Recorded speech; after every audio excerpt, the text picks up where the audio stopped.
Welcome to Global Tax Talk. I'm Will Morris, PwC's Global Tax Policy Leader. I'm here in Lima, Peru, for our first Latin American client roundtable, where I'm delighted to be joined by Carlos Miguel Chaparro, who is our Colombia tax leader and the incoming tax leader of our Latin American network. So, Carlos, welcome. Well, thank you, Will. Thank you for having me today. As we speak about tax policy in Latin America, happy to be here. That's great.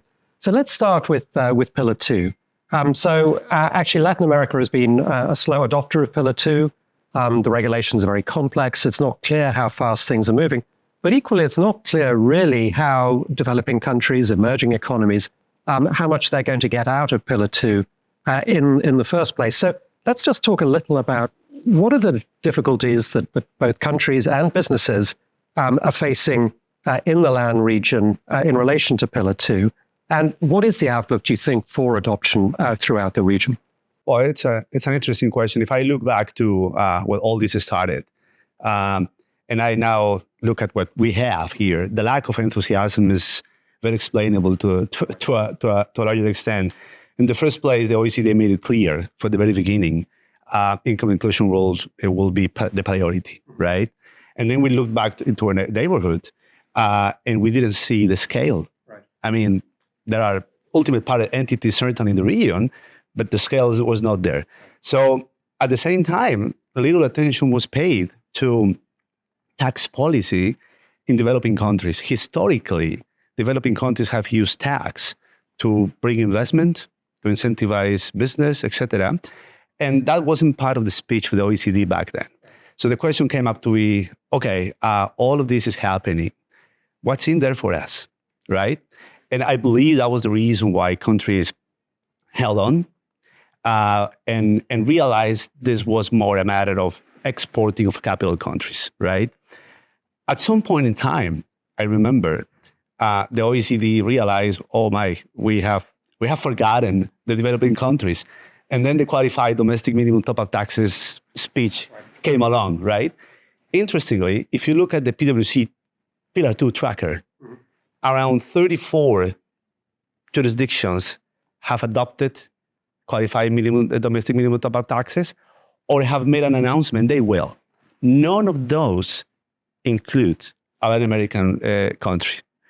And on reflection, I think the reason is, again, if a country wants to go that path, all the rules which are complex, obviously the rules-driven rules will need to be followed.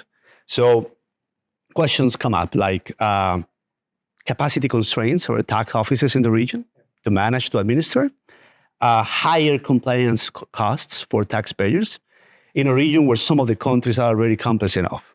So I think in the end, so far, that's explanation of the lack of enthusiasm around Pillar 2 in the region. I'm not aware of any country in the region contemplating so far adoption of Pillar 2, right? I know things happen real quick at some point unexpectedly, but I would say in the outlook, I don't see any significant action over the short term. Right.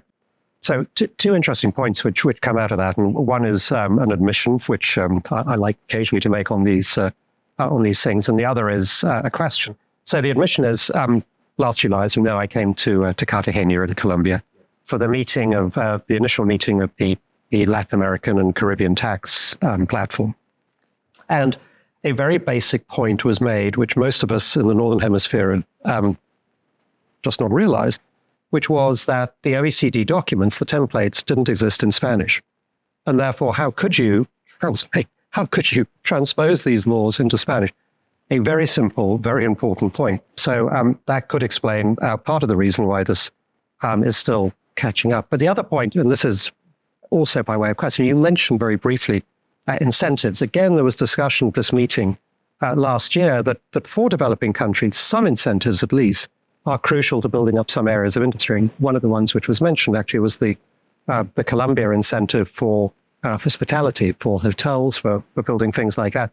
As you listen to people talking about this, do you think that essentially what Pillar 2 tries to do is to stop the use of many tax incentives? Do you view that as a problem, which is also motivating people?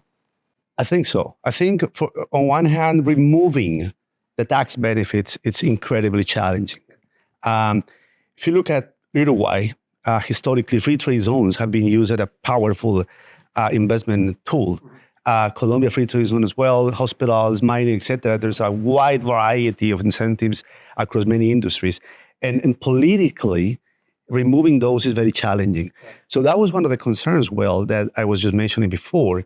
All right, I'm being told the tax I don't collect here will be collected up there, right? How do I collect? Or I'm going to remove the tax benefits, but what the cost will be for me, right? So incredibly challenging.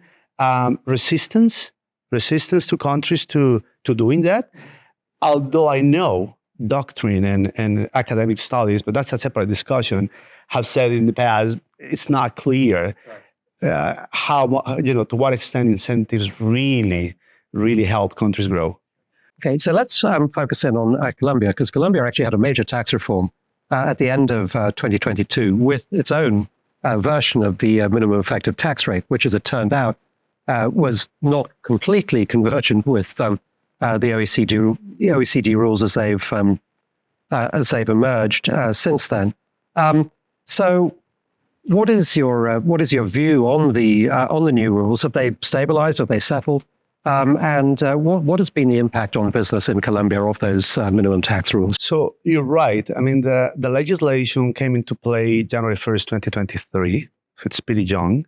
Back to my comments before, I think Colombia did that thinking of, they're telling me to do this. Alternatively, I could do that. Yeah. But I'm not going to do either, right? So in the end, Colombia introduced sort of an alternative minimum tax. That's what I believe this is. Yes, the 15% rate, same OECD rate, is out there, but this is not a qualified domestic minimum top-up tax. So this alternative minimum tax has been very controversial. And I'm not going to bore anybody with details, but it's based on book income, right? With a few adjustments. So effectively, taxpayers are exposed to paying tax on unrealized profits.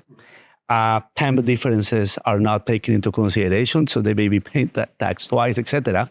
So from a business perspective, it has been the subject of considerable debate over the past year and a half. By the way, our alternative minimum tax is now under the scrutiny of the court, the Constitutional Court, and a decision is expected soon. A few challenges on the adequacy of the tax, but overall the perception is negative, very negative. Colombia, again, took another path outside the OECD environment, but the way it did it is so aggressive and potentially unconstitutional. Great. Well, Carlos, look, that's been really insightful. Thank you so much for joining me. Good luck in your new role. We'll look forward to getting you back on Global Tax Talk. And thank you also for joining us, and come back again so that you stay global tax ready.